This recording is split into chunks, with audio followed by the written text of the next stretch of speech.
طبق فرمان پرزیدنت جمهوری تاجیکستان از 12 اکتبر سال 2015 درباره تیاری و گذراندن بروخدگیری اهالی و فوند منزل جمهوری تاجیکستان که سال 2020 گذرانده می شود در ناحیه وسه کارهای آمادگی ادامه دارند.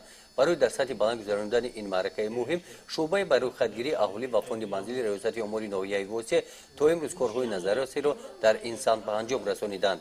مقصد اساسی گذراندن بروخدگیری اهالی این دسترس نمودن معلومات درباره اهالی جمهوری تاجیکستان که برای تهیه دورنامه‌های دولتی، کنسپسیا و برنامه‌های رشد اقتصادی و اجتماعی جمهوری، حسابات‌های جاری، پیشگویی شماره و حیات اهالی، آموزش، جایگیرانی و استفاده ذخیره‌های معیناتی گذرانیده می‌شود.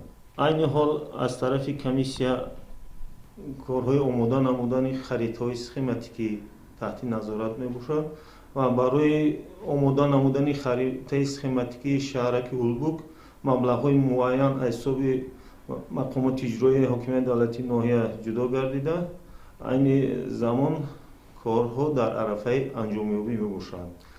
کارهای با ترتیب در آوردن کوچه‌ها عین حال پوررا به انجام رسانده شدند.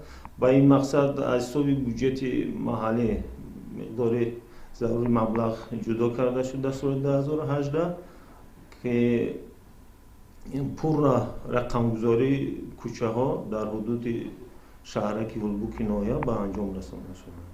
طبق چورابینی‌ها در شهرک هولبوک مرکز مأموری ناحیه وسه تفتیش خانه‌های استقامتی به راه مانده شده خانه‌ها با ترتیب معین ان همین طور رقمگذاری کرده شدند. نقشه اسکماتیکی شهرک هولبوک با جلب متخصصان کمیته زمینسازی ناحیه پوررا ساخته شده است.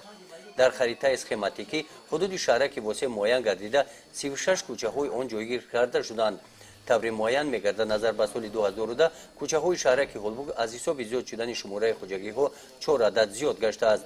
طبق معلومات امور ناحیه وسه شماره اهالی ناحیه تا 1 ینوری سال 2019 211780 نفر را تشکیل می‌دهد.